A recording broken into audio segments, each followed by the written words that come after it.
নমস্কার বন্ধুরা, সুনিতার হেসেলে সবাইকে স্বাগত।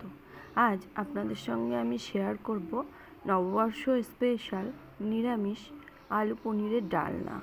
এরকম আলু পনিরের ডালনা কিন্তু পোলাও, ফ্রাইড রাইস কিংবা নর্মাল রাইস সবারই সঙ্গে খুবই ভালো যায়। তাহলে চলুন রেসিপিটি শুরু করা যাক। এখানে দেখুন আমি পনির নিয়েছি 400 গ্রাম, আর এখানে আমি বেশ কিছুটা পরিমাণে আলু নিয়েছি। সমস্ত কিছু ছোট টুকরো করে কেটে নিয়েছি। এবার ওভেনে একটা কড়াই বসিয়ে দিয়ে কড়াইতে দিয়ে দিয়েছি পরিমাণ মতো সরষের তেল। তেলের মধ্যে দিয়ে দেব 1 চিমটি পরিমাণে লবণ দিয়ে আমি কেটে রাখা পনিরগুলোকে দিয়ে দেব। হালকা করে পনিরগুলোকে একটু ভেজে নেব। কড়াইয়ের মধ্যে লবণ দিলে কি হয়, পনিরগুলো কিন্তু আর কড়ার গায়ে আটকে যাবে না। দেখুন খুব ভালো করে এইভাবে একটু উল্টে পাল্টে পনিরগুলোকে হালকা লালচে কালার করে ভেজে নিয়েছি। এবার এই পনিরগুলোকে কিন্তু আমি তুলে নেব।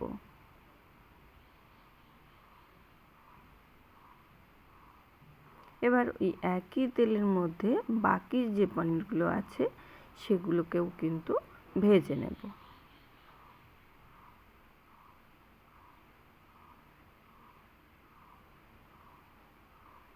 দেখুন বাকি পনিরগুলোও কিন্তু ভাজা হয়ে গেছে। এবার বাকি পনিরগুলোকেও কিন্তু আমি তুলে নিয়েছি। এবার আমি কেটে রাখা আলুগুলোকেও কিন্তু খুব ভালো করে একটু ভেজে নেব। আলুর মধ্যে দিয়ে দেব আমি সামান্য একটু লবণ আর সামান্য একটু হলুদ গুঁড়ো। লবণ আর হলুদ গুঁড়ো দিয়ে আলুটাকে খুব ভালো করে একটু ভেজে নেব। দেখুন আলুটা কিন্তু এইভাবে নাড়াচাড়া করতে করতে আলুটাকে কিন্তু খুব ভালো করে ভেজে নিয়েছি। এবার এই আলুগুলোকেও কিন্তু আমি তুলে নেব। ওই একই তেলের মধ্যে আমি ফোড়নটা তৈরি করে নেব। তার জন্য দিয়ে দিয়েছি তেজপাতা, শুকনো লঙ্কা আর গোটা জিরে। সমস্ত কিছু খুব ভালো করে একটু মিশিয়ে নেব। আর ফোড়ন থেকে সুন্দর গন্ধ বেরোলে এর মধ্যে দিয়ে দেব আমি 1 চামচ পরিমাণে আদা বাটা।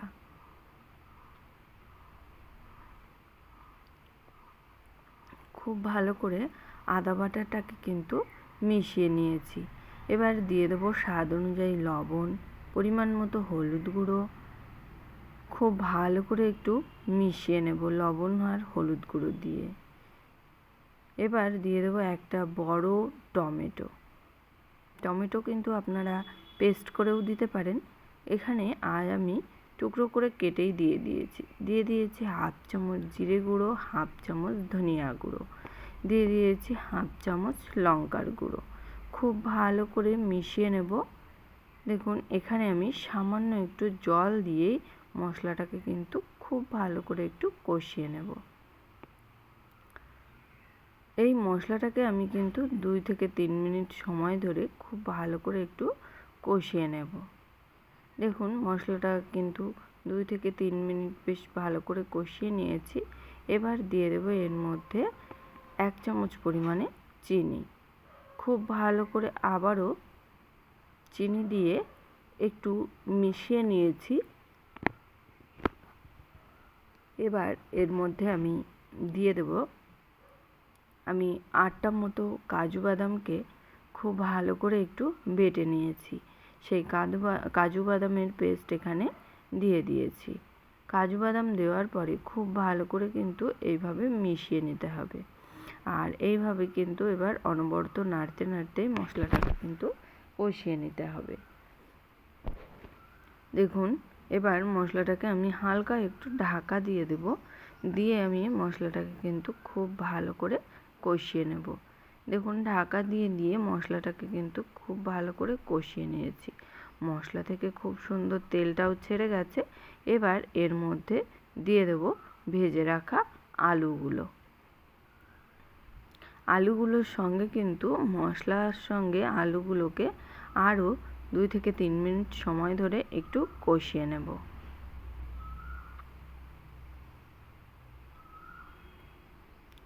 দেখুন খুব ভালো করে কিন্তু আলুগুলো মশলার সঙ্গে কিন্তু খুব ভালো করে কষিয়ে নিয়েছি। এইভাবে 2 থেকে 3 মিনিট সময় ধরে একটু কষিয়ে নিয়েছি। এবার এর মধ্যে দিয়ে দেব আমি ভেজে রাখা পনিরের টুকরোগুলো।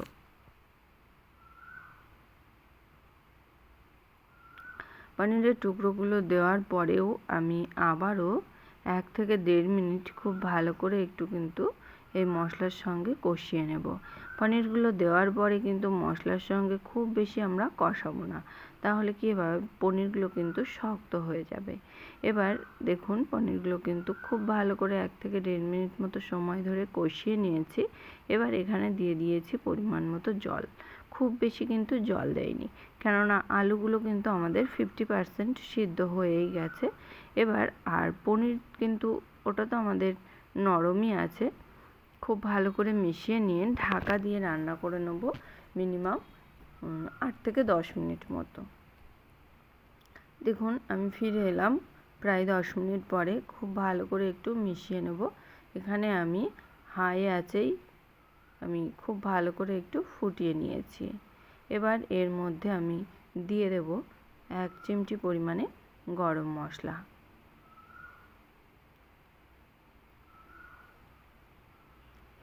গরম মশলা গুঁড়ো দেওয়ার পরে আমি আবারও খুব ভালো করে একটু মিশিয়ে নিলেই কিন্তু তৈরি হয়ে যাবে আমাদের